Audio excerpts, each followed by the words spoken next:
میری چھوٹی سی دکان ہے، میں قربانی سے ایک حصہ کر سکتا ہوں، میری والدہ حال حیات ہے، بہرحال آپ اپنی قربانی کریں، جب اتنی توفیق نہیں ہے تو والدہ کی کہاں سے کریں گے؟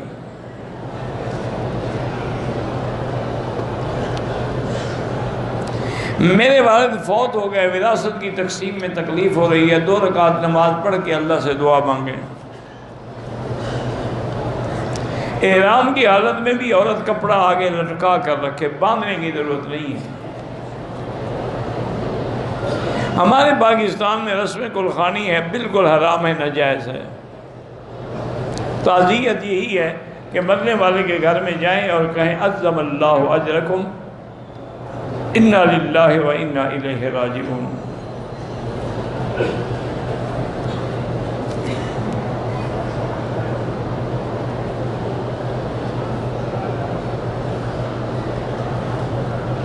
جنوں میں مسلمان بھی ہوتے ہیں اور کافر بھی ہوتے ہیں، لیکن اگر کسی پر جن آیا ہے وہ کہتا ہے میں نہیں آؤں گا، پھر آ جاتا ہے، تو مسلمانوں میں تو جھوٹے ہوتے ہیں، جنوں میں بھی جھوٹے ہوتے ہیں، جیسے تم جھوٹ بولتے ہو وہ بھی بولتے ہیں۔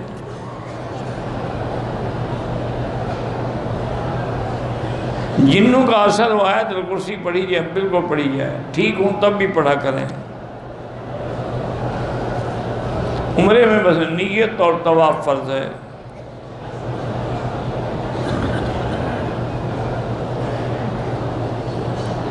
بہرحال نیت اصل چیز نیت ہے، انما الاعمال بالنیات۔ سارا سال چادریں باندھے رکھیں، نیت نہ کریں تو کوئی کچھ بھی نہیں ہوگا۔ میرے سسر کو کسی چیز کا سایہ ہے، جب حالت ہوتی ہے تو آگ کے انگارے کھاتے، اس کا معنی ہے اس پر جن کا اثر ہے، چونکہ جن آگ سے ہے وہ آگ کے انگارے کھاتا ہے۔ تو سورۃ البقرہ ٹیلی فون میں فیڈ کریں اور اس کو کہیں کہ ہیڈ فون لگا کے سنا کریں، انشاءاللہ بھاگ جائے گا۔ زمزم سے وضو کرنا جائز ہے، بالکل جائز ہے۔ وادی جن میں نے نہ کبھی گیا ہوں، نہ مجھے پتا ہے کہ وہاں کے کیا حالات ہیں۔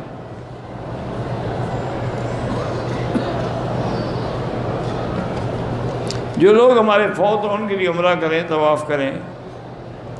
پہلی نظر جب آپ آتے ہیں اپنے ملک سے، جب کعبے پہ پڑے تو دعا قبول ہوتی ہے۔ اگر ہاتھ لگ جائے حجر اسود کو تو بوسہ دینا ہے، نہ لگے تو ضرورت نہیں ہے۔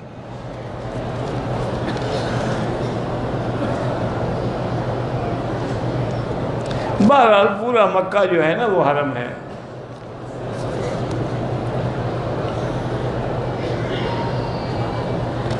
طائف سے ہم نے احرام باندھا، لیکن عورت کو حیض آ گیا، پھر گروپ جا رہا تھا، مجبور ہو کے مدینے چلی گئی، پھر مدینے سے احرام باندھ کے آ گئی، ٹھیک ہو گیا انشاءاللہ۔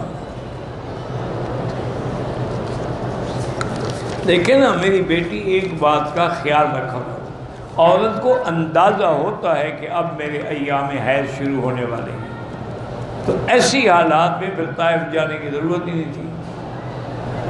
اگر ایسا خدشہ ہو تو پھر میقات پہ جائیں ہی نہیں۔ میں پاکستان سے آیا، کل 19 دن ہوں گے،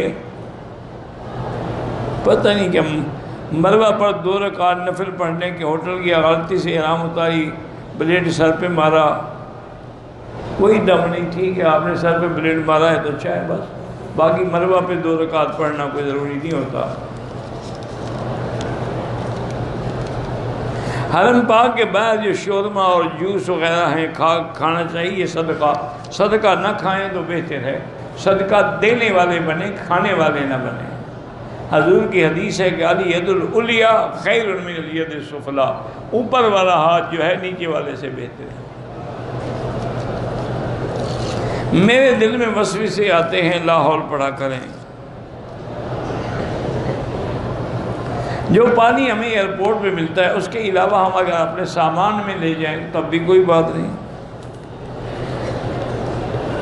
انبیاء کے وسیلے سے دعا کرنا منع ہے، دعا کا حکم ہے اجیب دعوت الداعی اذا دعان۔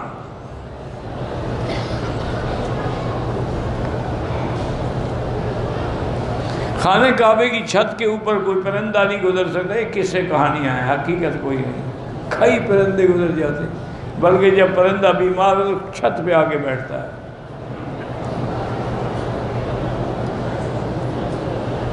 کہتے ہیں کہ قیامت والے دن جب اعمال تولے جائیں گے تو وہ تراز و جبر رحمت پہ لگائیں گے، جبر رحمت پہ تو قیامت کا میدان ہی نہیں ہوگا، تو یہاں کیوں لگائیں گے؟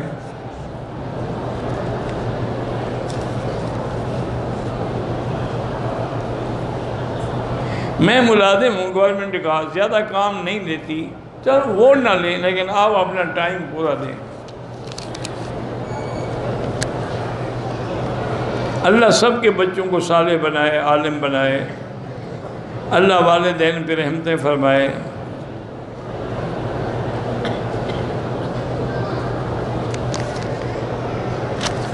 اگر راستے میں لیٹ ہو جائیں، مرد بھی ہیں تو کپڑا آگے گرا لیں، نماز میں گرانے کی کوئی ضرورت نہیں ہے، وہ بھی نماز پڑھیں گے، کیا تمہارا چہرہ دیکھتے رہیں گے نماز میں؟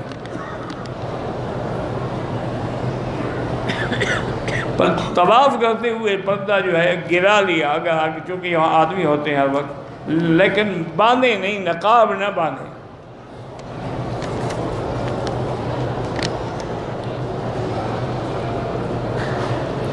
کہتے ہیں کہ انتظامیہ سے کہیں کہ لازم کر دیں عورتوں کو کہ پردہ پہن کے، وہ کیوں کرے؟ تم ہر آدمی اپنی بیوی کو، بہن کو، بیٹی کو لازم کر دیں، وہ کیوں کرے؟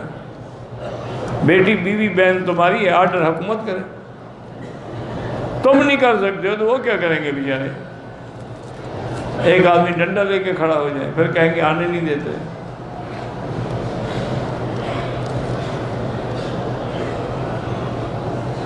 قبروں کے اوپر جو شناخت کے لیے تختی لگائیں یا سنگ مرمر کا، بالکل ناجائز ہے۔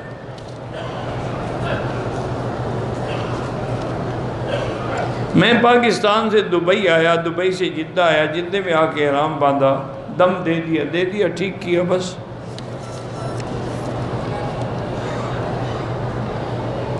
سیٹ کے اوپر بیٹھ کے جہاد میں اشارے سے نماز نہیں پڑھ سکتے، اتر کے قضا کر لیں اگر جہاد میں جگہ نہ ہو۔ اگر آپ کا کسی چیز پہ قبضہ نہیں ہے تو اس کا شریعت میں بیچنا ناجائز ہے۔ مثلا میں مکان بیچنا، پہلے وہ مکان میرے قبضے میں بھی تو ہو نا، اس کے بعد مجھے بیچنے کا حق ہے۔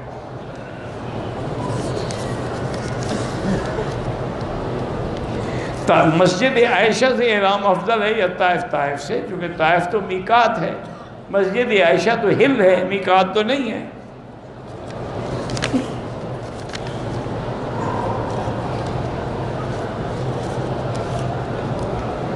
اللہ عالم الغیب ہے، زمین بنائی تو زمین ہلنے لگی، پھر پہاڑوں کو گاڑ دیا، تو عالم الغیب ہے تو پہلے ہی جانتے تھے، یعنی پہاڑ پہلے گاڑ دیتے۔ کوئی حرکت کرے گا تو تھپڑ لگے گا نا، جب تک آپ حرکت نہ کریں آپ کو تھپڑ کیوں مارا جائے؟